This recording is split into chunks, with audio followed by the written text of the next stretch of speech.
I think Buemi is not going to be an easy pass to make, but Riberas has definitely got the speed, he's got the grip with the tyres, and there's no question he's got the incentive. Sebastian Buemi will do everything he can to hang on, but Alex Riberas has just snatched back that fastest lap on lap 111 of this race. 4 hours and 10 minutes to go. We're nearly at the mid-race. He's getting the G up from the men in green shirts in the booths and absolutely from the garage as well. So number 8 Toyota really under pressure for the lead of the race, and Riberas goes through, takes the lead. Wow. And that was as clinical as you like. So 15, Raffaele Marcello has served his second drive-through of his stint, neither that he earned. As we ride on board with James Collado, Antonio Giovinazzi rather right up behind Fred Makovic, just trying to get alongside. Mako giving him a little less from than Phil Hansen, and here comes the Peugeot. Paul Di Resta, boom, up to third. Now that is a good moment in the Peugeot garage to see them passing a Ferrari on pace.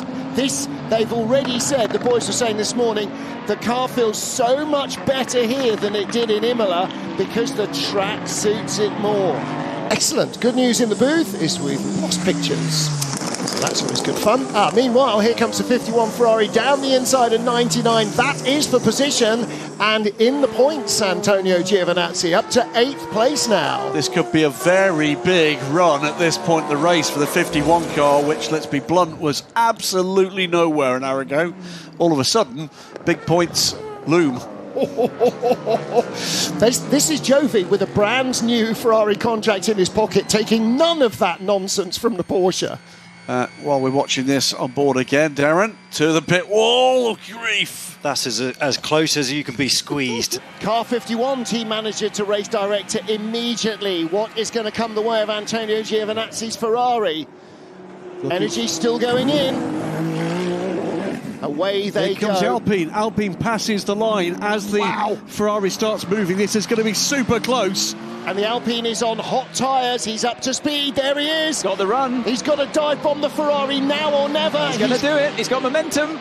Round the outside he goes. Takes the lead of the race. Beautifully done. That's all BOP, that is. Oh, stop. Exactly. Exactly. Fantastic stuff. We're going to keep an eye on this one. Gentlemen, at this point, we are, 2.5 hours into this 6-hour race. This is an absolute WC classic developing here. No clue what's going to happen in the second half of this race at this stage. But as I've said before, a couple of teams that came in here very hot indeed are having to fight for their lives right now. Here comes the overtaking move, Ant Davidson. Yeah, so the Alpine had a great run through that the first corner, gets in the slipstream, and Molina not really knowing where to place the car. He knew that the Alpine had the advantage in terms of momentum. We talk all week long about how the track changes, how it evolves as it rubbers up. We've had 2 significant nighttime rainstorms over this week, and that has taken some of the rubber out and the track's come back, and now it is continuing to evolve. The lower track temperatures, and they're at least 10 degrees Celsius, so nearly 20 degrees Fahrenheit, lower than they were in free practice 3 and in qualifying in the afternoons. They're very different. It's a very different racetrack from what they practiced on. So the engineer is still, with the driver trying to balance it, and Jaminet got boxed in, and Vantor just went whistling by. Up into second place then, so that was Mathieu Jaminet getting stuck behind the Kessel Run Ferrari. He's cleared him now, but a great opportunistic move by Vantor. Jaminet committed to the move and then realised it wasn't going to happen. He had to back out of it, and Vantor had all the road ahead of him. So Vantor is up into second place. He's gone storming by, and that is not good news at all for Jaminet, who, don't forget, that car was so good in the first 2 stints of the race. Now, in quick succession, it's got shuffled back to third. Again, the track is evolving away from what they have, and that's what the engineer is going to be talking to him, working with anti-roll bars, working with brake balance, working with torque settings to try and bring the car back. And this is where it happened, as you say. Jaminet went inside, and then there was no inside to be on. Ferrari chopped across, he had to slam on the brakes, and Vantor was able to just swing round the outside. The road just opened up for Vantor, didn't it? Look at that. Straight round the outside, job done. And this is how he saw it. To the inside line goes Jaminet, realised it wasn't on, backed out of it. Round the outside comes Vantor. Thank you very much. It's about to happen. It's the precision that she's had. Every time we've been on board, it's like nailing every apex, great line, and obviously at this moment trying to outfox the McLaren ahead. But she's putting the car in the right place every time. It's great to see. So we've got Lexus 1-2 at the moment. Iron Lynx, the 61 Mercedes, in third, and that's Maxime Martin now, who's taken over from Martin Berry, the starting driver. James Cottingham fourth, and you're looking here at Célia Martin, the French driver, in fifth place. Flappy paddle gearbox on the Porsche, just checking her mirrors. It's had a good long look on that TV monitor behind that you can see rather than the rear-facing camera. That's why, because the 83 car is there with the Cota behind them. She's aware that this is risk and opportunity. Yeah, not too far ahead of Tony McIntosh in the number 10 Aston either, so they don't want to get held up or eased offline. Toyota doesn't get the best of that, but actually honours even pretty much with the 83 Ferrari. So Phil Hansen ahead of Brendan Hartley, and it wasn't quite the opportunity that Célia Martin had hoped for, but she's still right there with James Cottingham. But that was heads-up stuff, Darren. She put herself in a position where she could have taken an opportunity had Cottingham had to lift around that traffic. Yeah, like I said, every time you go on board with Célia, she's just putting the car in the right place. It's great to see that, like, the racecraft is there, trying to get underneath James now, trying to get the overlap before they get onto the braking. But this move is here right this moment, yep. So great, just needs to get it turned in. Hopefully James can't then attack again on the way through, but that looks like the deal's done. Although just a bit too early on the gas, and now we'll be in full defence mode on the way down to turn 4. Yeah. She went full Marco Sorensen down the inside there, picked up fourth place, and looks like Cottingham's, well, he's not going to get the opportunity, is he? Because the number 7 Toyota comes down the inside. Number 7 Toyota now up to 13th place. That's a lovely move, like absolutely textbook. Just run a bit wide on the apex, but it's okay at that point because the move's done, and just needed to make sure you've got that rotation through turn 2 and a good exit. But there was a bit of a slide, maybe just a bit too much gas on that first bit on the way out of turn 2. He's got to think about where this might pay out for him. Back onto the power now, ride the curb. Of course, this is the public road section of the circuit, and with an hour and 23 minutes to go, accelerating down towards the second chicane, and Schumacher looking like he's getting a tow here. Yeah, following in the wheel tracks, and it looks like he could be setting the Peugeot up for the second chicane here. Obviously last lap he made that mistake, but yeah, he's definitely got a bit more confidence, a bit more grip to go around the outside. Job done then, goes through. And look how tight it is. You saw safety car in this lap on the safety information screen for all of these drivers. They know exactly where they're going. They're all weaving to try and find some desperate bit of heat. And now it's not so much heat in the tyres at turn 1, but it's going to be heat in the brakes, and a lunge from Estra on the inside, really trying to get a run on Alessandro Pierguidi in the lead Ferrari, with Miguel Molina in third, and he's defending against Michael Christensen.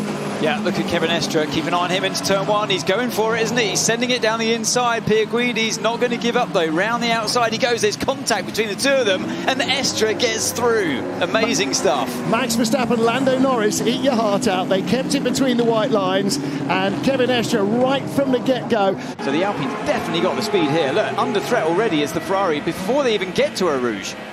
And he's through. Amazing stuff. But that was a drag on the exit of the source, but can Collado fight back?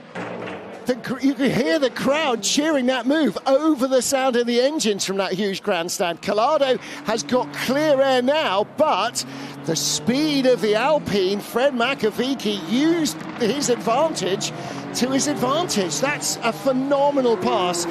Nevertheless, Anthony, still heart in mouth, wheel to wheel into Eau Rouge in any cars. Absolutely, look at that, how close it was against the wall, and the Ferrari before committing to turn 4. Great stuff. Close in on a points-paying position. It's the next 4 cars ahead of you. Well, that's slightly encouraging, but also quite frustrating. What would be nicer to hear is we are faster than the next 3 cars in front of you, so he's going to have to make it work in traffic. He goes underneath the 21, and he's going to try and ease the number 6 car out onto the dirt, box him in. Didn't quite manage to box him in behind the Lexus, but that was Nick de Vries really getting his go-kart race ahead on. Yeah, it was heads-up stuff from Nick de Vries, an opportunist move he attempted. Nearly paid off, might still pay off. On the inside here, down into turn 1, has a good line here. I think he's going to get this done. Yes, he is. Darren, that was That was really aggressive racing, trying to make something happen in traffic. Yeah, you want to use it to your advantage all the time. Sometimes you can use it to defend, and sometimes you can use it to actually make a position up like we've just seen, sort of thing. So every time you come up to traffic, there's an opportunity, and hopefully it goes in your way. It's only a matter of time, isn't it? The Porsche looks really susceptible here. Nico Müller doing the best job he can, but Bamber is climbing all over him. Yeah, here we go. So Bamber's finally got the run that he needed on the exit of that final corner. And it's going to be side by side as they head towards the first corner, but there's a GT car in the way. Bamber can't brake where he wants to, but he still goes around the outside. And says, I'm staying on the track. And actually, fair enough, Nico Müller went, yeah, you've tucked me up like a kipper, and I know I'm going to get a penalty if I bounce you into the gravel. Job done. Earl Bamber picks up another spot. Bit between his teeth. If you think that Alex Riberas has got the bit between his teeth, Kevin Estre even more. He's going to go the other way round the 21 Ferrari, and he continues with that momentum. He's going to have to cut inside the Cadillac. The Mustang, he finds the room, and he takes the place. Now then, can he clean through there? The next car through, the Cadillac, the Alpine, have both gone by the 51 Ferrari. So the Alpine moves up to 8th, the 51 Ferrari down to 9th. Jenson Button and Paulo Chatin taking advantage of that one. It's the damage to the 51. He's got the 007 all over him now. Let's watch this again. This is the 6 and the 50. You've got to have a lot of trust in the Ferrari GT car not to move, not to try and jig left, to try and open some sort of more space for the prototypes coming through. But what a pass!